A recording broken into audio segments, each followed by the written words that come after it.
Taking a stroll through the East Coast Park in Singapore, I was not expecting to see a pair of macaws. But what really caught my eye was around their ankle was some type of a hanging tag. They seem to be pretty used to them. Check out this flip.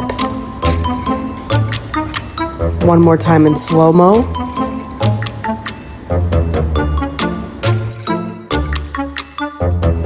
Are they being tracked for research? Or are they somebody's pets? Is that an air tag? And if they are pets, can you imagine being the owner and being like, sorry man, can't make it tonight. Need to go fly my birds at the park for a couple hours. All jokes aside, somebody help me solve this mystery. What is a pair of blue macaws doing in Singapore at East Coast Park? Is this a common sighting?